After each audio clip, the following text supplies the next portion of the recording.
Good afternoon, everybody. My name is Harry Hawkeyes, the director of the MIDAS Coordination Center. It's my pleasure to welcome you to the June, excuse me, let's not get ahead of ourselves, June 2026 MIDAS monthly webinar.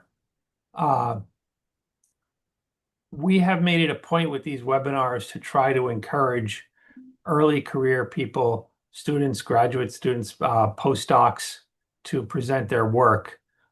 It's one of the things that I think that is most exciting about the MIDAS Coordination Center, when we can get people earlier in their careers to raise up their research, to build their networks, and to promote what they're doing.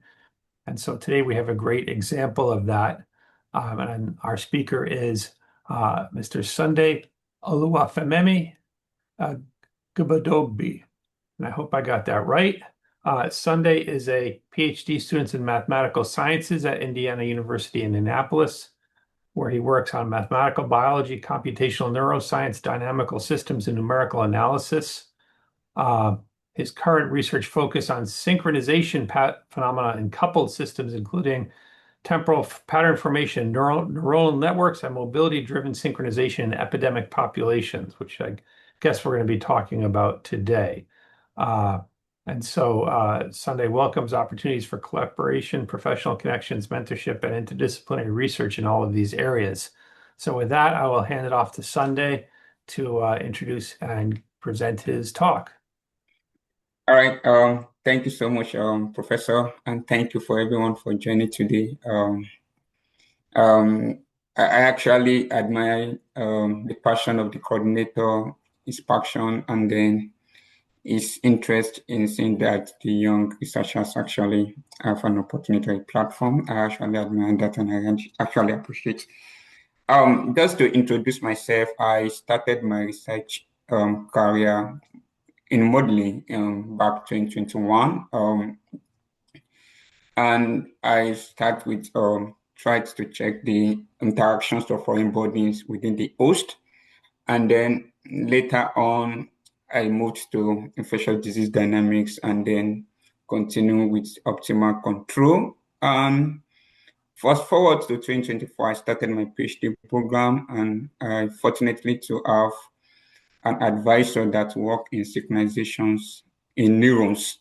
I don't want to betray my background in epidemics. So, and I say, instead of me just tried to check synchronizations in neurons, then I now tried to consider synchronizations in epidemics. And that's just the story that I like to start whenever I have an opportunity to present this work. This is a new research area that I tried to consider doing my PhD program. All right. Today I'll be talking about synchronization and coupling dynamics in multi-population epidemic systems. And many epidemics outbreaks occur simultaneously across multiple regions. An example includes the COVID-19 waves occurring across different states, the influenza outbreaks across neighboring cities, and measles resurgence across connected communities. And the central question motivating this work is why the geographically separated outbreaks often arise and fall together. And then the next question we try to answer is, can these organizations emerge purely from disease dynamics and population movement and without external forcing that is swimming intrinsically? So, and these are the questions we are going to investigate within this my talk. Okay, why do we actually care about synchronizations in epidemics? The first thing we notice is that epidemics rarely occur in isolation. And when we look at this figure, we have, this is a case weekly new hospital admission for COVID-19. And this we have the Germany, and then we have the Netherlands curve. So this is what we often observed in real data when we also look at other infections like influenza also. So we often observe synchronizations waves across these multiple regions. And one of the common examples one of the common explanations that we do give to it is that it's because of season. We often say that, oh, this is a seasonal foxing, and for example, winter conditions may simultaneously increase transmissions in many locations. However, we are trying to ask a different question. So suppose there is no seasonal foxing. Suppose the disease dynamics themselves generate oscillations. So can movement between regions naturally synchronize those oscillations? And then we just try, this is just for you just to try to think about two pendulums clocks hanging on the same wall. Initially, they swing independently. Over time, they begin moving together. So the famous observation by Huggins shows that coupling can produce synchronizations. So our question is, can epidemics behave similarly? So to understand that, we tried to develop a coupled two-patch epidemic model, and for each patch represent a separate geographical region, and patch 1 contains susceptible and infected populations, and then patch 2 also contains susceptible and infected populations. So the key mechanism here is infected mobility, and we also include susceptible mobility. The rate at which infected individuals move across between the two patches and the susceptible individual. And then mathematically, this introduces coupling terms into the system. And if one region has more infected individuals than another, so mobility reduces that differences. And this mobility becomes the mechanisms through which synchronization emerges. And the nonlinear incident term that we have in these two patches separately also introduce saturation effects. And this is what allows the system to actually oscillate intrinsically without external forcing. And that is the first thing we are trying to prove, that is, what if we remove seasonal from the picture, from the old picture, can we actually have a system that actually oscillates intrinsically without external forcing? And that will actually answer the question, can epidemics actually oscillate without season, without we having the season?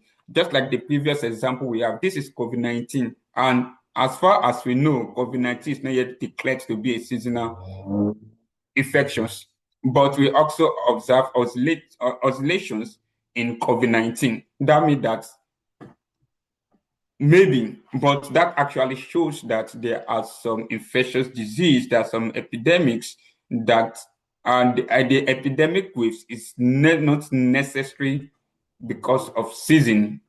It's just an intrinsic things that we also have to consider.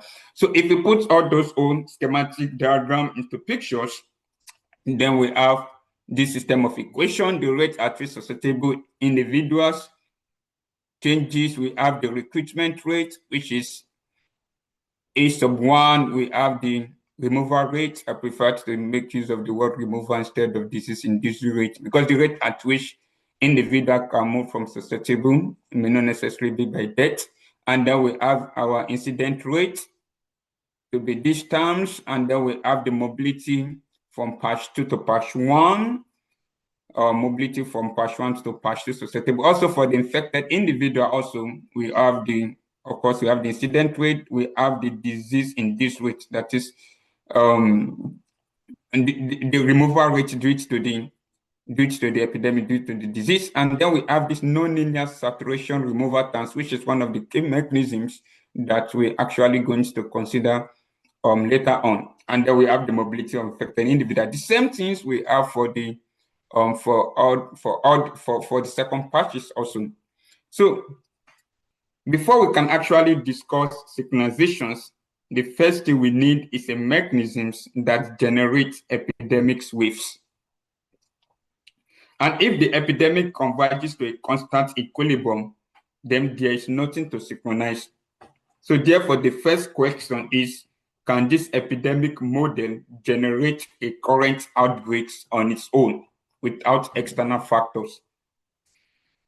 So, and that is the answer that this slide tries to, that's the question this slide tries to answer. So for the first figure, we have the bifurcation diagram. And here the horizontal axis represents the saturation parameters, B, and then the vertical axis represents the long-term infected population. So the dashed black curve is the endemic equilibrium. And then we have the blue and the orange curves show the maximum and the minimum infections levels after transitions dynamic disappear. So for small values of our saturation parameters, we notice that the blue curve and the orange curve coincides. And this means the maximum and minimum infected populations are identical.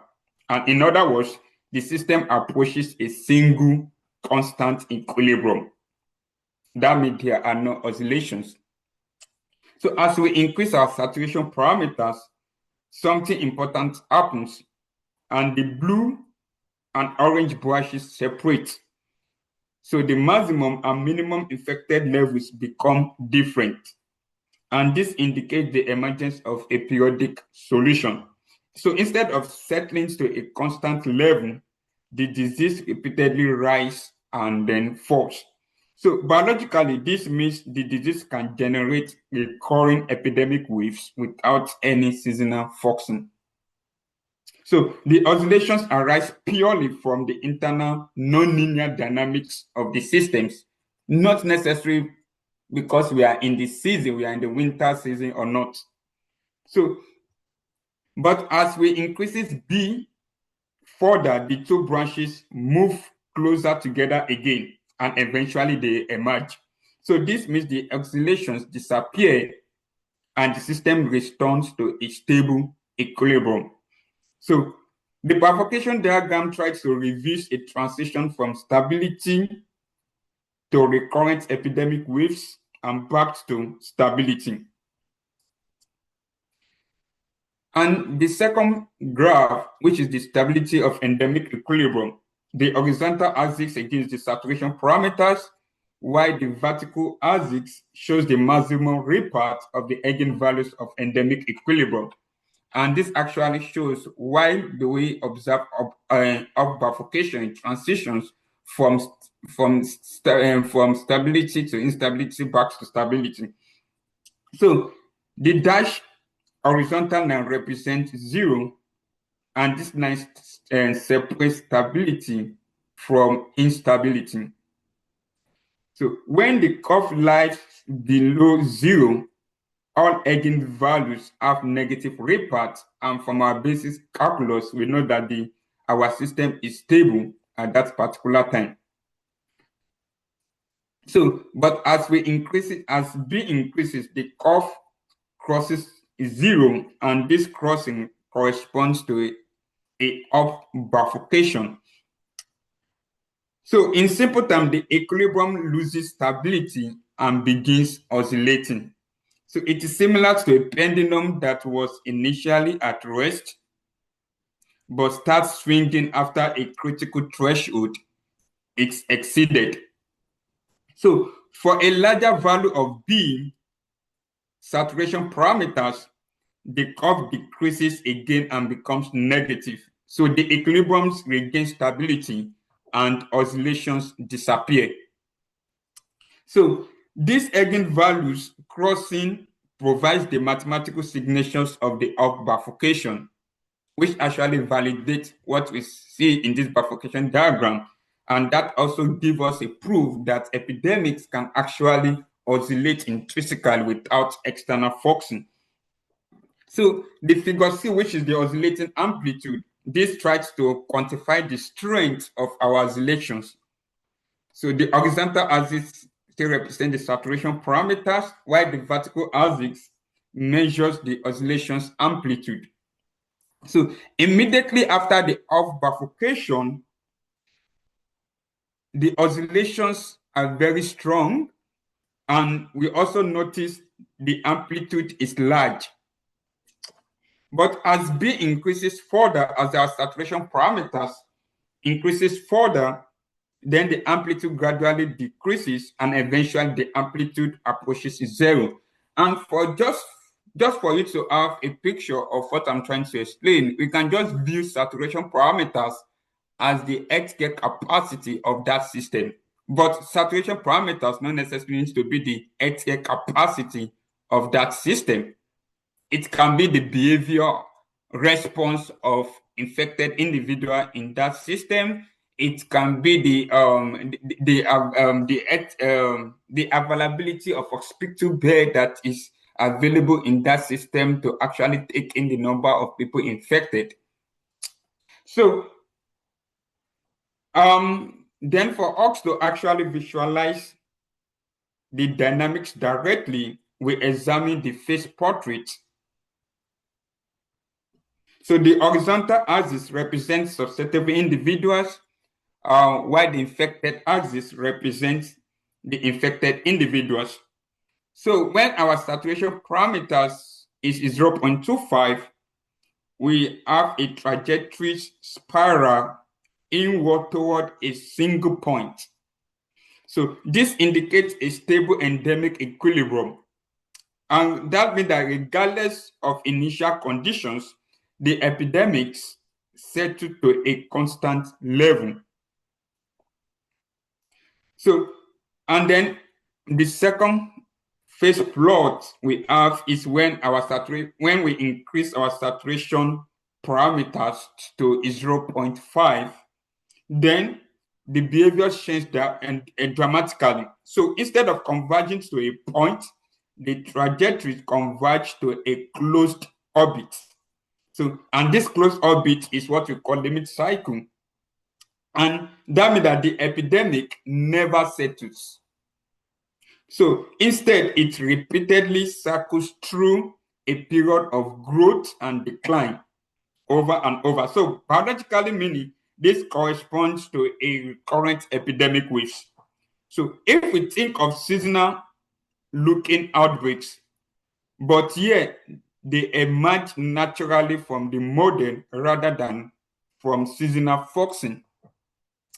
So to summarize this, the key message from this slide is that the nonlinear saturation parameters create off-bifurcation, and as a result, the epidemic system can generate its own recurrent oscillations. And these intrinsic oscillations provide the foundation upon which synchronization later emerges when mobility couples the two regions. So now that we have established the existence of intrinsic epidemic waves, so the next question is whether mobility can synchronize those waves across different regions. So for us to understand synchronizations, we focus on the infected population. We take the difference, which is just a natural way for us to actually measure the difference in this our system. So we take the difference between the two infected populations to be delta I. So if delta I is large, then the two infected populations are far apart. So by the time we put into this system of equation, then we have some nonlinear terms which is not necessarily needed for us, but we have this to be approximately to what we have in this in this bracket. So we subtracted the infected population for the two patch from the infected equation for patch, then we obtain an equation for the evolution of our delta 1. So the important part of that equation is the infected mobility contribution. So for infected mobility, the difference equations contains a terms of this form. So, and this is a negative coupling terms, which actually acts like a damping on the infected population difference. So the larger the mobility rate, the stronger this damping effect becomes. And this explains why infected mobility is such a powerful synchronization mechanism in epidemics. So this also directly reduces the difference between infected population, which we are going to see in the numerical results. So if patch 1 has a larger infected population than patch 2, mobility tends to redistribute infection pressure and put the trajectory closer together. And if mobility is symmetric, this damping effect is clean and direct. But if mobility is asymmetric, so the error equation also contains a directional bias terms. And that means asymmetric mobility can both synchronize and also shift the timing relationship between these two patches.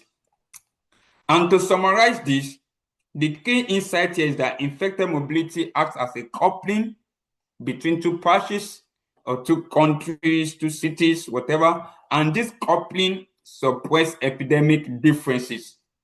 And the stronger mobility we have, the stronger and the phases difference between these two patches will be locked.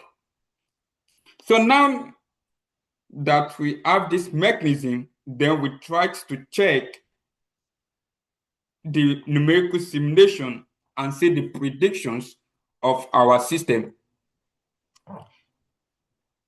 So having established that the model can generate intrinsic epidemic oscillations, now we try to investigate how mobility influences synchronizations between these two regions. So in this experiment, our mobility is symmetric. That means infected individuals move between the two regions at the same rate. You can just picture two cities whereby infected individuals move between those two cities, between those two countries at the same rate. So mathematically, that means that our M sub 1, 2, I equals to M sub 2, 2, 1, I. And here, our susceptible mobility is set to 0. So in other words, we assume there is not movement between the susceptible individual. So our major goal here is to understand how increasing infected mobility affects epidemic coherence. So the first plot we have here, the horizontal axis represents time in days. The vertical axis represents the infected population. So the blue curves represent, and that corresponds to region 1, while the orange curve corresponds to region 2. So what we notice here is that epidemics peaks occur at different times. And when region 1 is experiencing a major outbreak, region 2 has not yet reached its peak. And likewise, when region 2 reaches its maximum, region 1 is already declining. So this indicates asynchronous epidemic behavior. And though the two regions are connected, the mobility level is too weak to coordinate their epidemic dynamics.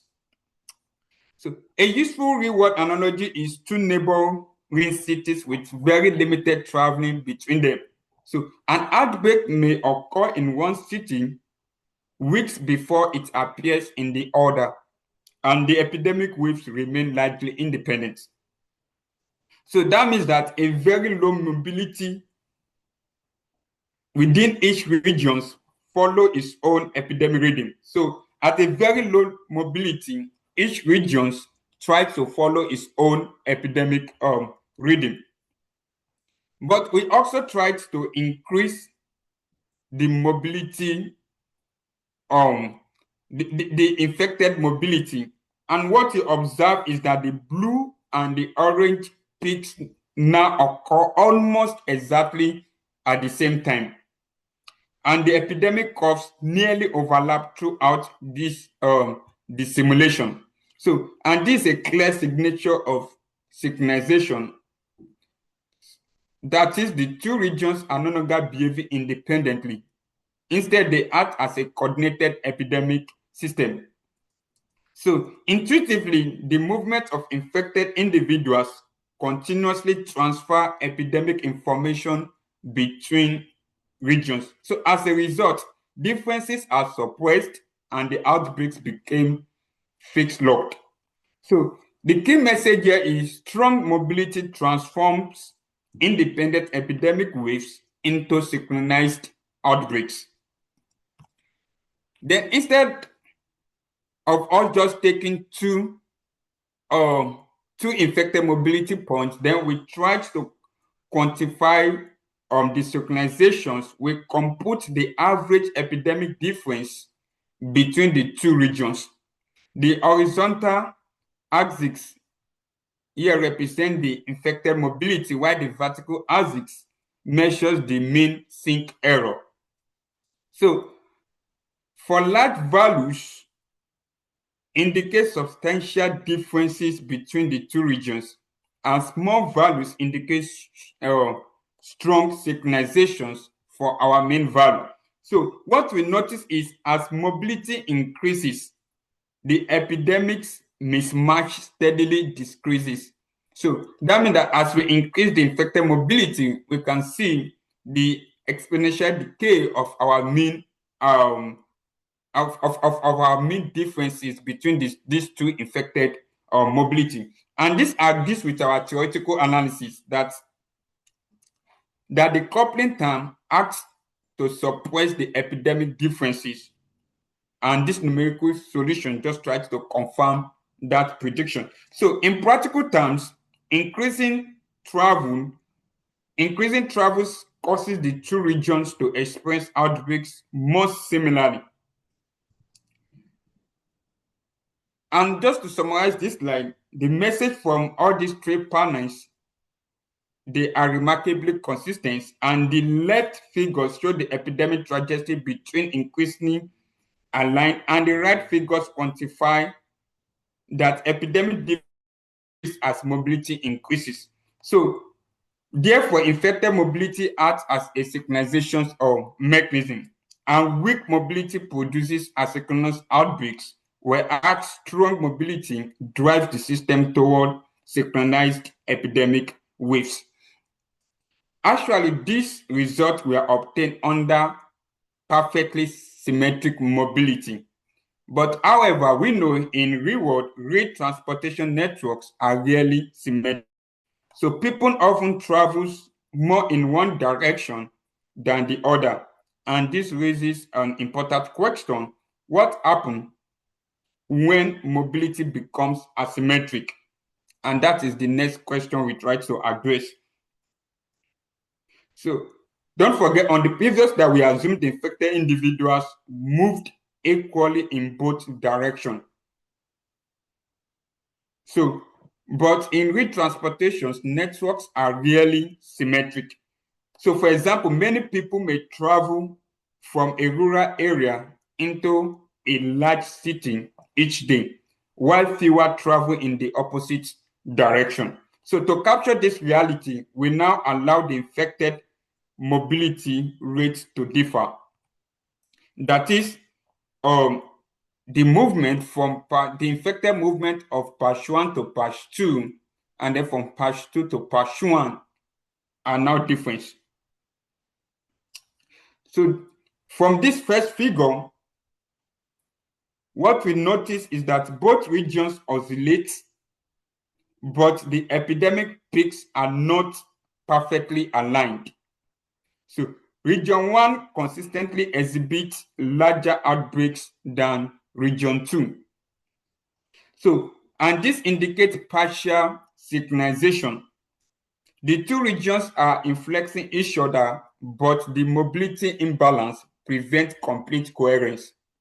And the key message here is moderate asymmetry produce only partial synchronization. So when we now balance the two movements between the two patches, we notice that the blue and the orange curves almost completely overlap. and the epidemic peaks occur at nearly identical times and have nearly identical amplitudes. So this is nearly perfect synchronization, but also the two regions now behave almost like a single epidemic system. So the key message here is the strong and balanced mobility promotes epidemic coherence. Now, we compare the two panels carefully. In both cases, mobility from patch 1 to patch 2 is fixed at 0.05. The only change is that mobility from patch 2 to patch 1 increases from 0.01 to 0.2. So at first, we might expect patch 1 to have a larger infected peak because more infected individuals are moving into patch 1. However, the simulation shows a more subtle nonlinear effect. The increased directional movements reduce the oscillations amplitude in both patches. And this means the mobility term is not only transferring infected individuals, it also changing the timing, susceptible depletion, and feedback structure of the epidemic cycle. So as a result, stronger directional coupling can dampen recurrent outbreaks and reduce the difference between the two regions. So the key point is not simply that patch 1 received more infection, but the key point is that asymmetric mobility reshapes the entire coupled epidemic dynamics. So instead of us just taking these three samples, then we tried to give a figures that summarize synchronizations across the entire asymmetric mobility space.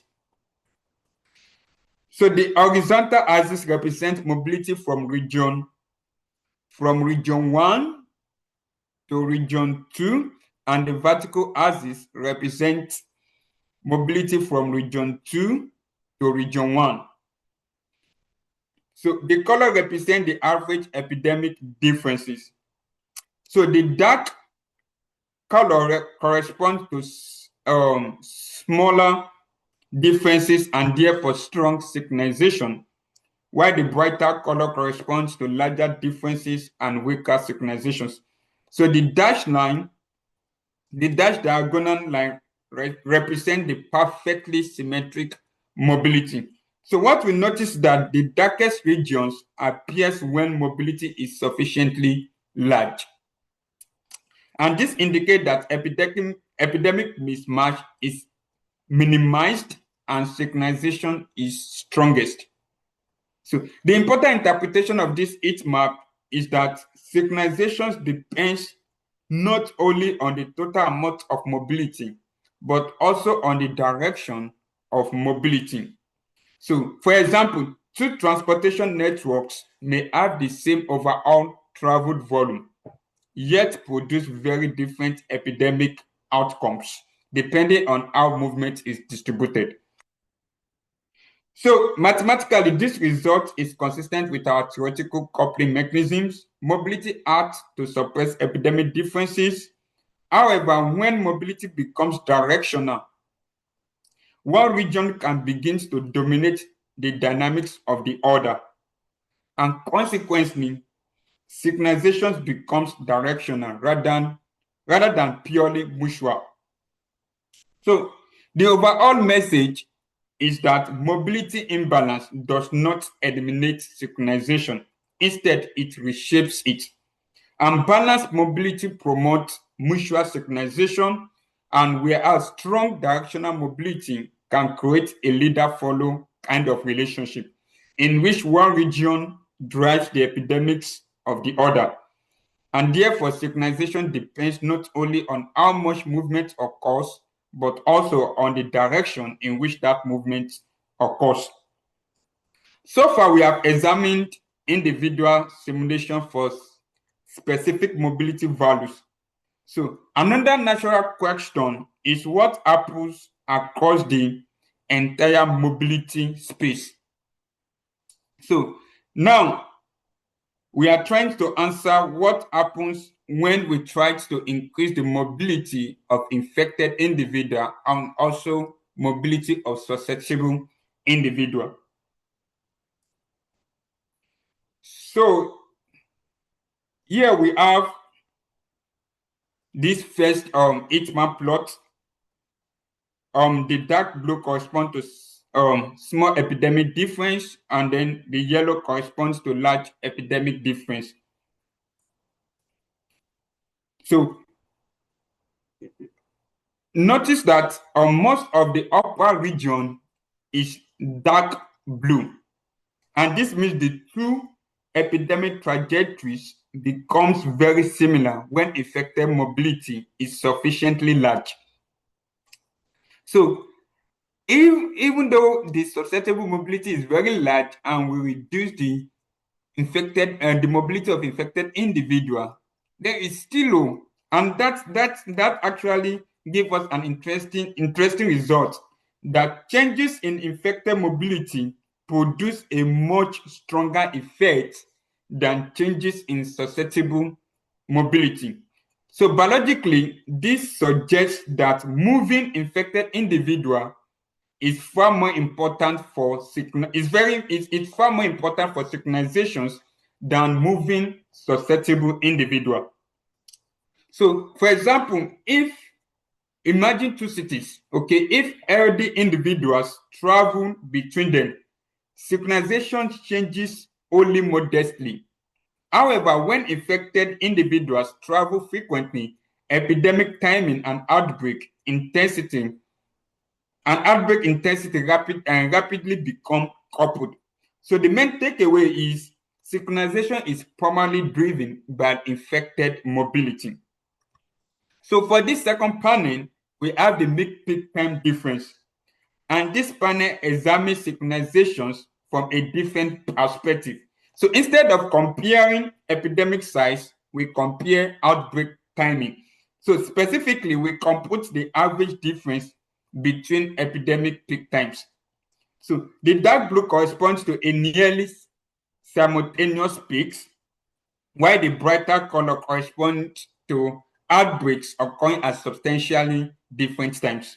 So again, we see a large dark region as infected mobility increases.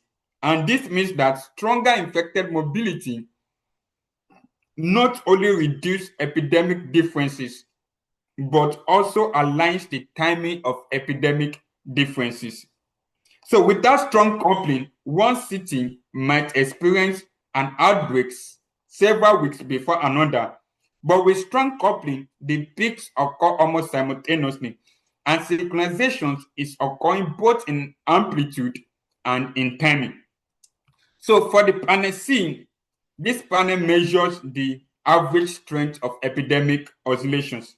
The yellow indicates large oscillations, while the blue indicates weak oscillations. So what you notice is that the oscillations amplitude remain relatively large across much of the parameter space. So the transitions near the lower portion of the figure is particularly interesting. So when infected mobility is very small, oscillation can reduce or distorted.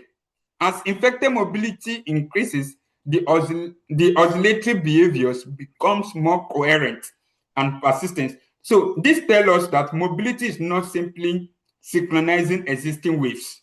It also influencing how epidemic oscillations are maintained throughout the coupled systems. So, so far we are focused on mobility as the synchronization mechanism. So the next question is whether the nonlinear saturation effect itself can influence the epidemic waves. So up to this point, we are focused on synchronizations through mobility. Now we return back to the saturation parameters, which was responsible for generating the intrinsic oscillations through the off-bifurcation. So the question now is, once oscillations exist, how does changing the saturation parameters affect their strength, their timing.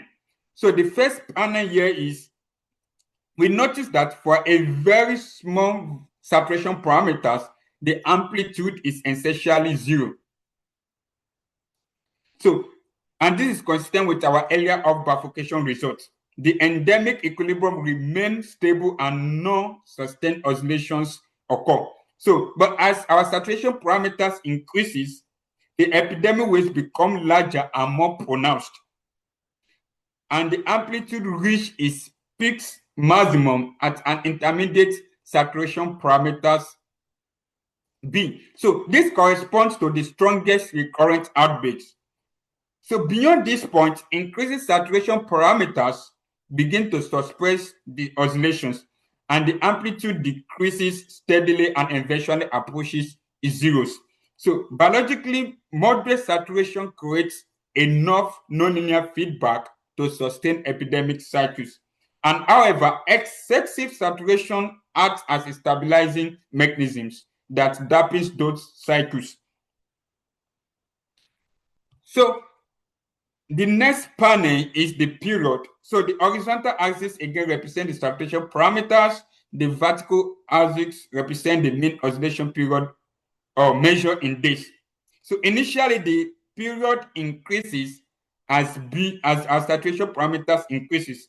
So the epidemic cycles become slower. So the longest epidemic cycles occur approximately where the oscillation amplitude is strongest. So as B increases further, the periodic gradually decreases and approaches a nearly constant value. So this means that moderate saturation not only produces larger outbreaks, but also increases the time between successive epidemic peaks. So for example, if you think of influenza-like waves, instead of recurring every few weeks, the outbreaks become more widely separated in time. So the main takeaway here is that intermediate saturations lead to a longer epidemic cycles.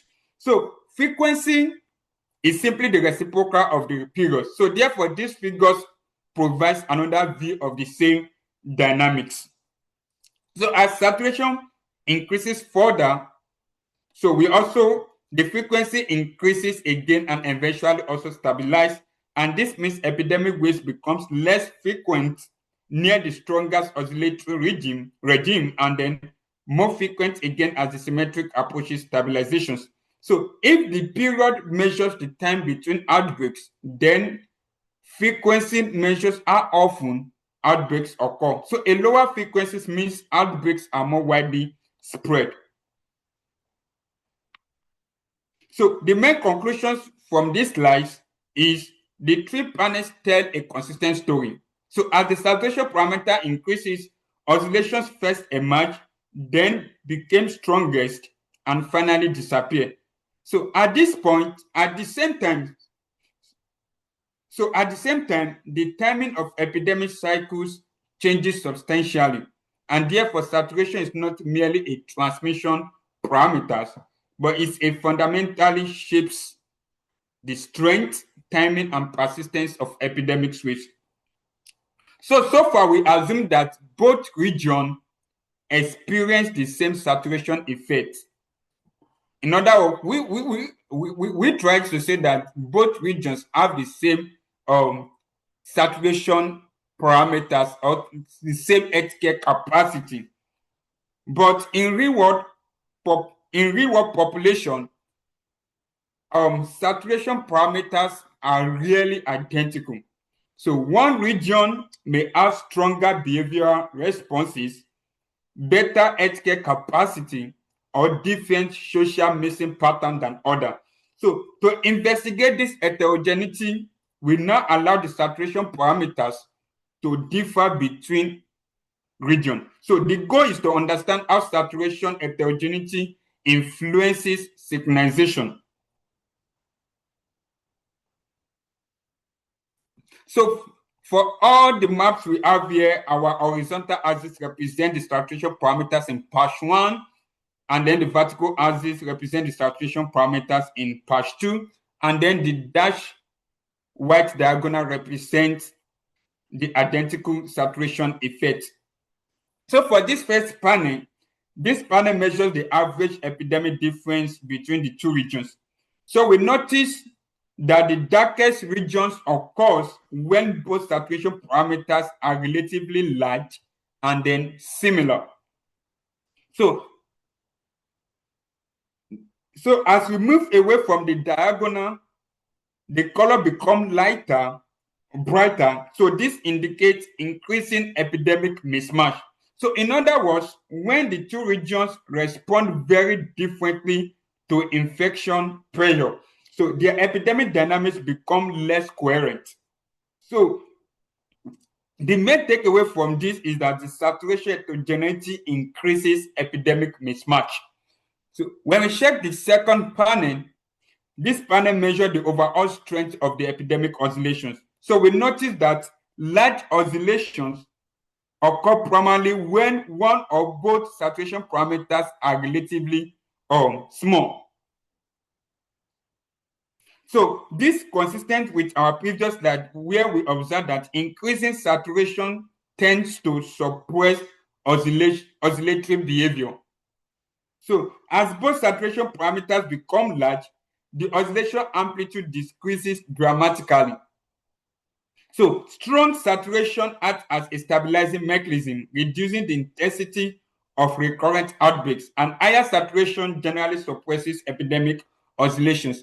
And the third heat map explains or tries to measure synchronizations in terms of outbreak timing. So the dark blue indicates that epidemic peaks occur at nearly the same time, and the brighter color indicates substantial time difference. Again, the region near the diagonal is predominantly dark, and this means that when the two regions have similar saturation effects, their epidemic peaks occur almost simultaneously. Again, off diagonal behavior, as we move further from the diagonal, timing differences increase, and the outbreaks no longer occur in unison.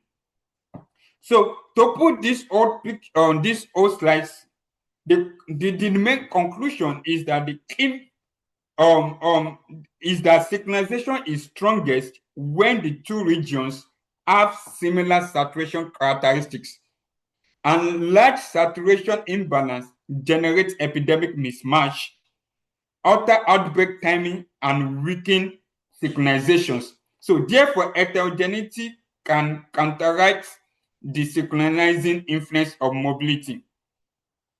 So we have now seen that synchronizations emerges through mobility coupling, but can be reshaped by nonlinear saturation effects and regional heterogeneity. So I'm going to conclude by trying to summarize the main biological and public health implications of this finding. So our results shows that recurrent epidemic waves do not necessarily require seasonal foxing. So either we are in the season or not. So many epidemic studies assume that repeated outbreaks are driven by external factors, such as climate or seasonality.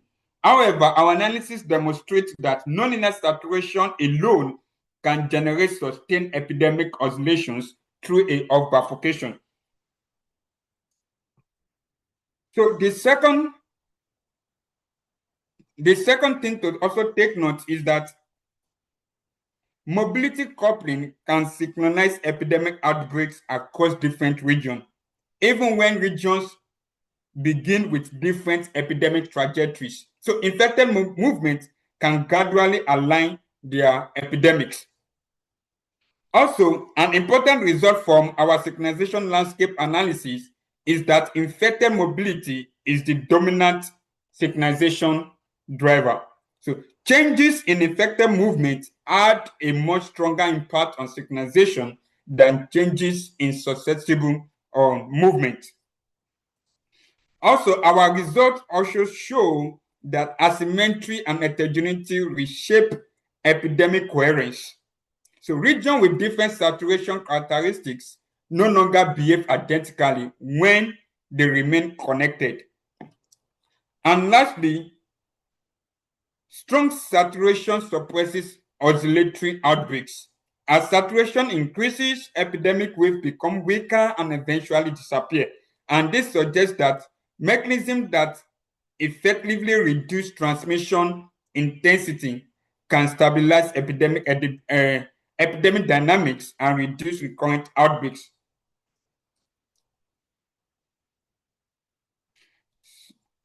So overall, our results reveal a fundamental interaction between nonlinear epidemic dynamics and mobility coupling. Intrinsic oscillations create epidemic waves, while mobility determines whether those waves remain independent or become synchronized across regions. So let me finish with by highlighting some potential application of this framework and several directions for the future works. So one natural application is influenza, where recurrent epidemic waves and regional synchronization are commonly observed. And then our framework can help explain how mobility contributes to coordinated outbreaks across cities or states. In COVID-19, during the epidemic, many regions experienced synchronized epidemic waves, just like what I showed earlier, despite different local intervention. So understanding the role of mobility can improve regional preparedness and response planning.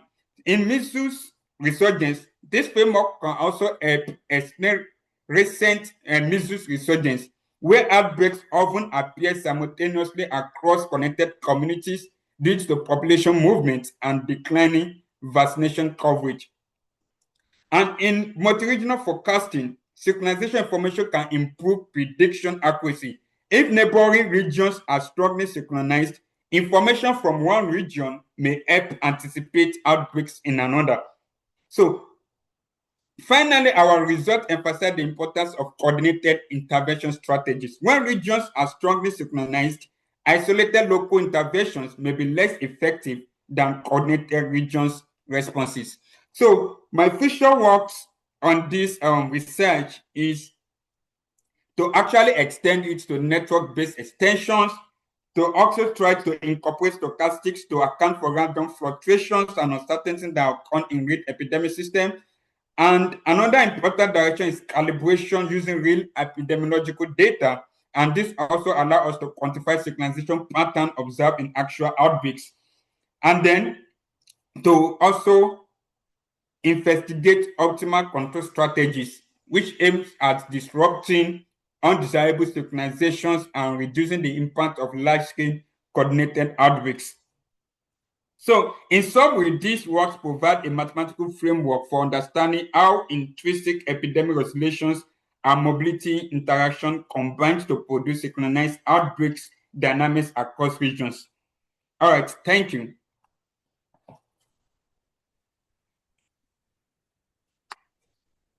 Great, thank you. Nice talk, Sunday. We have time for a couple of questions if anybody has any.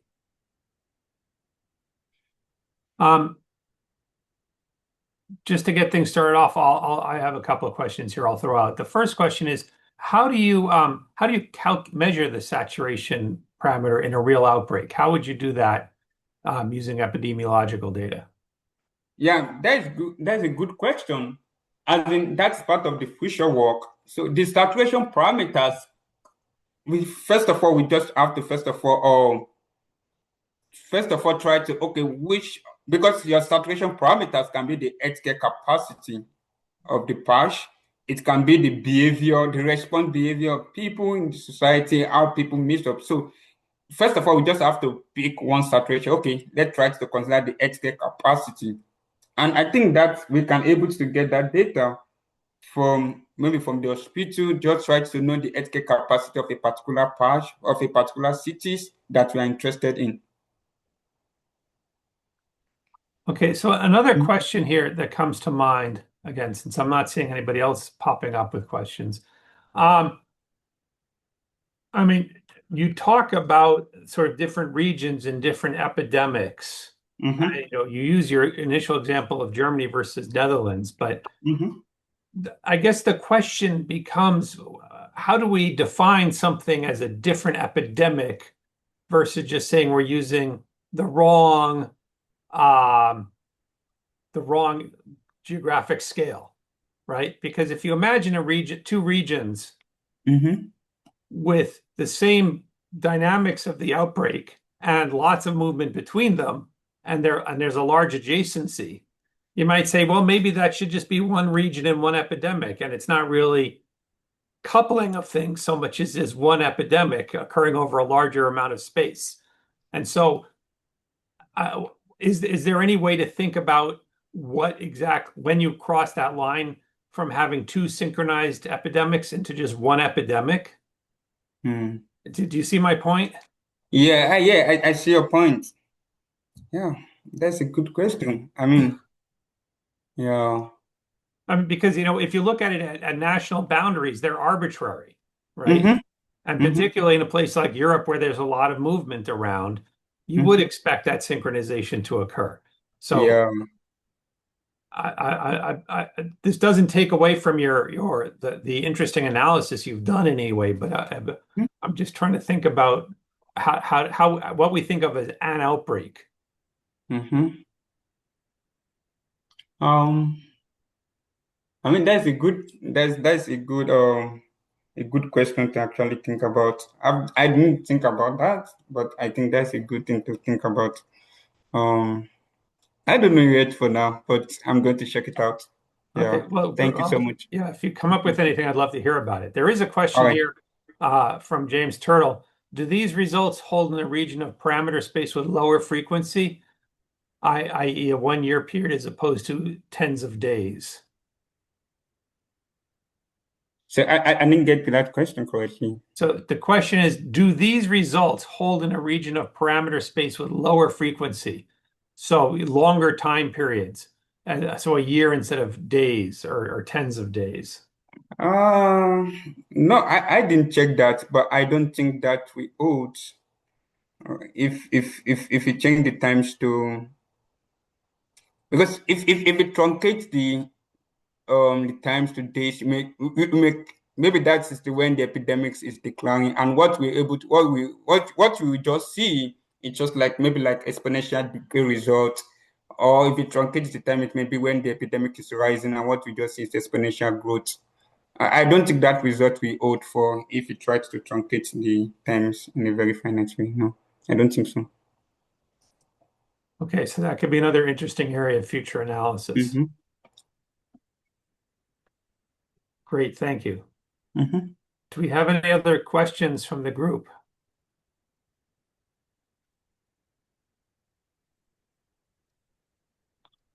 Okay, well, Sunday, I think one of the things that would be uh, useful with this, and I think would be really constructive, is to think about how it might be interesting to partner with somebody who's doing sort of more applied modeling. Mm, And I think you're on to some things here that are pretty interesting, mm, and applying them to meaningful problems would be really interesting. yeah. Um, okay, let me just throw out one more question that just popped up before we wrap up. Is there any difference Mm. between traveling between two cities and traveling among multiple cities? So does it just have to be a back and forth, or Yeah, I people take a mean, path? yeah. I mean, that's one of our official direction to actually check like multiple ways, whereby of course there would definitely be difference, and then I mean that would be more complex, but it's doable. Yeah. Okay, great. Well, it's about the top of the hour, so I think it's about time to wrap up. Thank you for a nice, interesting talk. I'm looking forward to seeing this work progress and seeing it get into publication. Thank So you. thank you, Sunday, and thanks for the audience. And we will see you again at the end of July. All right. Thank you. Bye bye. Take care, everybody.